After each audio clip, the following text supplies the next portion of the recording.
à tous et bienvenue sur ma chaîne. Aujourd'hui je vous retrouve pour faire le bilan du challenge Summer Vitpal que j'avais lancé début juillet. Pour mémoire, je m'étais fixé de passer de 45 livres à lire dans ma bibliothèque à seulement 15, ce qui me faisait 30 livres à lire en 2 mois. Aujourd'hui c'est l'heure du bilan et on peut dire que c'est un bilan pour le moins sombre. Voilà, je n'ai lu que 8 romans, ce qui fait qu'il me reste 37 livres à lire dans ma bibliothèque actuellement. Et en plus j'enlève 2 romans que j'ai reçus entre temps et qui, bon, on peut dire que ça compte pas vraiment vu que je les ai reçus entre temps.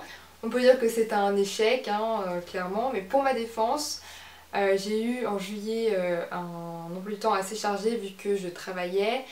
Ensuite j'ai eu un rapport de stage à faire. Et puis évidemment j'ai lancé ma chaîne YouTube donc ça me prend un petit peu de temps. Sans oublier le blog à gérer et puis les 1001 obligations du quotidien que vous connaissez aussi bien que moi.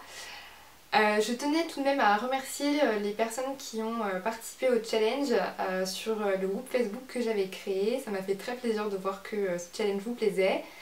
J'espère d'ailleurs que vous l'avez un peu mieux réussi que moi.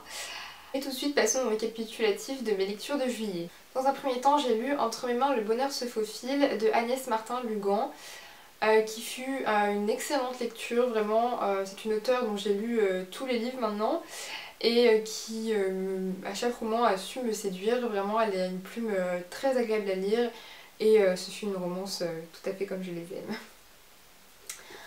Ensuite j'ai lu Songe à la douceur de Clémentine Beauvais, qui est une romance en vers libre et que je vous conseille de tout cœur. Voilà, ça a été un formidable coup de cœur pour un livre vraiment magistral.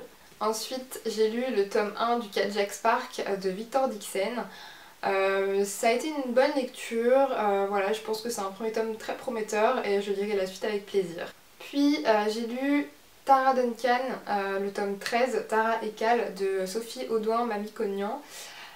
Voilà, toujours sur la lancée de la saga Tara Duncan, toujours aussi divertissant, toujours aussi extravagant. Voilà, j'adore l'univers de Tara Duncan, je m'en cache pas. Je vous conseille tout à fait cette série, elle est amusante au possible et vraiment divertissante. J'ai été volontairement très brève et très rapide sur les lectures de juillet, tout simplement parce que pour la plupart, j'en ai déjà parlé dans ma vidéo sur le bilan du challenge French Readathon. Donc je voulais tout simplement éviter des redites peu agréables pour vous.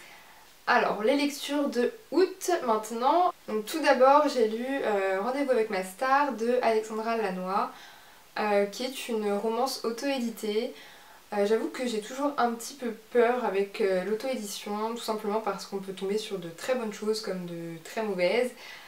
Voilà, c'est un peu la loterie, encore plus que d'habitude bien sûr. Mais j'ai vraiment été agréablement surprise par cette romance. Je remercie vivement l'auteur de m'avoir proposé de lire son livre, vraiment c'était une très bonne lecture. J'ai adoré vraiment le réalisme entre Nina et son idole, Tom Bradley, acteur à ses heures perdues. Voilà, c'est plein de bon sens, plein de pragmatisme et en même temps très romantique. Et aussi, il y a un petit côté original qui moi m'a un peu déplu, mais qui je pense vous pourra vous plaire. Et c'est vrai que c'est un roman auto-édité, mais pour moi il a vraiment le potentiel de plaire à un éditeur, et même je le souhaite de tout cœur à l'auteur. Voilà. Ensuite j'ai lu Le Jardin du repos de Paquin, donc, qui est un écrivain chinois du XXe siècle. Donc dans ce roman on suit un écrivain qui est invité par un de ses amis très riches à écrire son nouveau roman dans sa sublime maison. Ça a été une lecture assez atypique et dépaysante. Vraiment j'ai pas l'habitude de lire des romans comme ça. Je pense qu'à l'avenir j'essaierai de lire plus de livres axés sur l'Asie, soit avec des auteurs asiatiques, soit se déroulant en Asie, parce qu'à chaque fois je suis vraiment comme propulsée dans un monde totalement inconnu. Ça change vraiment de mes lectures habituelles en fait, et ça me plaît bien. Ensuite j'ai lu Alors heureuse de Jennifer Weiner. Ici c'est plutôt un roman feel good. Honnêtement je pensais pas lire un roman aussi profond, mais j'ai vraiment adoré. Je vous conseille de tout cœur cette lecture si vous ne savez pas quoi lire, surtout l'été. C'est très frais et on passe vraiment un bon moment de lecture. Puis dernière lecture de ce challenge, et pas des moindres, puisqu'il s'agit d'Anna Karénine de Léon Tolstoï. Et c'est aussi ce qui explique le peu de livres que j'ai pu lire ces 2 mois. Tout simplement étant donné le pavé Voilà, j'aurais pu lire 3 autres livres en fait au lieu de lire celui-ci, mais voilà, je voulais absolument lire ce classique. J'avais un peu de temps devant moi, plus qu'en période de cours, donc je me suis dit que c'était le moment et je regrette pas, vraiment c'était une très bonne lecture qui m'a pris beaucoup de temps, quand même 1000 pages presque, mais bon au moins maintenant je l'ai lu. C'était une très bonne découverte, je ne pensais pas que Léon Tolstoï avait une plume aussi agréable et contemporaine tout simplement. Voilà, ça a rendu la lecture beaucoup plus facile et j'ai envie de dire heureusement parce que s'il écrivait comme Zola ou Flaubert, je pense que j'aurais pas lu le bouquin en entier. Si, je l'aurais lu mais ça aurait mis encore plus de temps.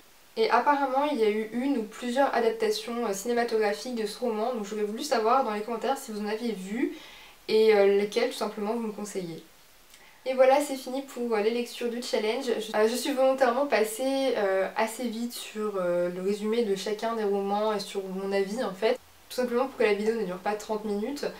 Mais si vous êtes intéressé par un de ces livres, n'hésitez pas à aller voir sur mon blog. Normalement il y aura une chronique pour chacun de ces livres, qui sera donc bien sûr beaucoup plus détaillée que l'avis que j'ai pu donner ici. Au final on peut dire que je n'ai pas du tout réussi mon challenge, mais bon c'est pas très grave. J'ai passé de très bons moments de lecture et je n'ai eu aucune déception en 2 mois, donc c'est tout bénef. Aussi, je n'ai pas jugé utile de vous remontrer ma bibliothèque spéciale pile à lire, tout simplement parce que vous ne verriez absolument pas la différence. Mais si vous voulez la voir, n'hésitez pas à aller sur ma première vidéo, tout simplement la vidéo Challenge Summer Vite Pâle, elle est tout à la fin. En attendant, j'espère que cette vidéo vous aura plu. N'hésitez pas à vous abonner, ça me ferait très plaisir. Et je vous dis à très vite pour une nouvelle vidéo. Bye!